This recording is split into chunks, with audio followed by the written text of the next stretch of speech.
Live life louder. Good morning, Becky Hill. How are you? Morning, Becky. Morning. Hi, guys. I'm really good. How are you guys? Yeah, good. Well, let's start by congratulating you on the new single, Heaven on My Mind. It is, we were just dancing around the office to it. It is such an upbeat, it's a party tune. It's a proper, like, you're in a field, you're at a festival, dancing around with your friends. It's just amazing. Is it strange to be releasing that at a time where all the festivals are cancelled? Yeah, it's hard work.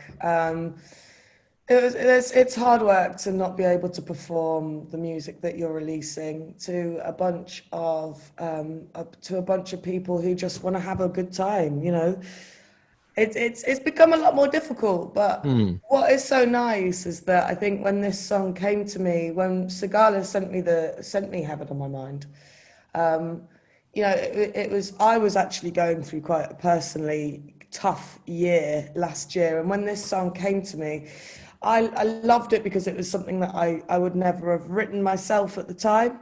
And what's freaky now is that it turns out that everybody else is going through a really bad time. So it feels nice to be able to put this out in a time where, you know, I needed this song. I needed to hear this song last year, and hopefully people will feel like that about it now. And Becky, before the world turned inside out and upside down, you actually went touring with the Script. What was that like? Oh, incredible. I love those boys. Who's your favourite? Go on, tell us. Who's It's the best got to be looking? Glenn, because Ben on drums. Glenn bought me a book. It was called The Untethered Soul, very deep and Oh, meaningful. wow.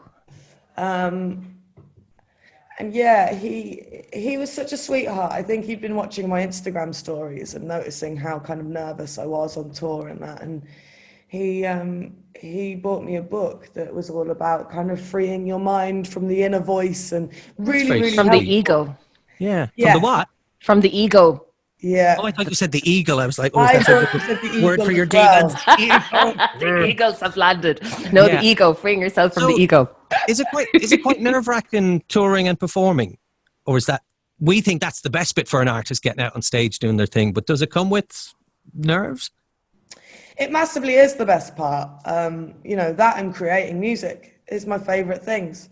You know, and I think what is nerve-wracking about tour is that, especially if you've got lots of dates in a row, you know, the worry would be that my voice doesn't make it, or you know, that I'm not going to be able to perform as well as, you know, because it's tough, and I don't write easy songs apparently.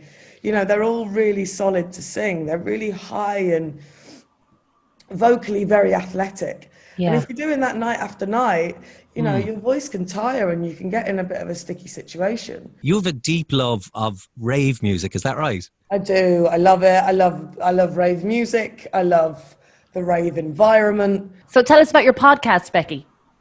Well, you're getting me started on a very dangerous subject here, because I can literally Come on. go on and on and on about this. I'm so passionate about it because I'm just so fascinated. I was doing the Pete Tong Ibiza Classics tour. I've been doing Amazing. it for the last 3 years in a row.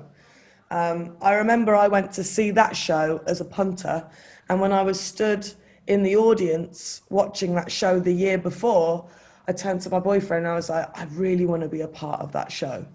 And he went, Becky, you're going to be. And a year later, I was a part of that show. And it's such a magical show anyway, because you've got a 100-piece orchestra stood behind you. You've got Pete Tong stood right at the top, saying your name down a microphone. And Incredible. introducing you, which is a very gooey feeling, you know, at the best of times. And you've got all of these people who are trying to live, you know, the best days of their rave life again. And it really kind of got me thinking to how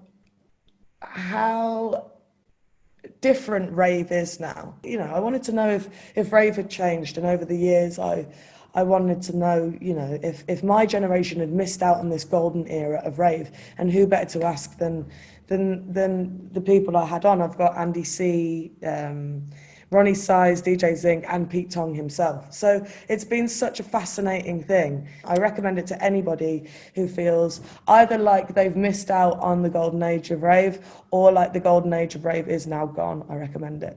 Becky, thanks for chatting with us today. The Thank single you so much. Is absolutely well, I hope to meet you guys in real life one day and have such a lovely weekend. Thank you so much for taking the time to talk to me. Here we go. Music, lifestyle, entertainment, news, sports. iRadio. Live life louder.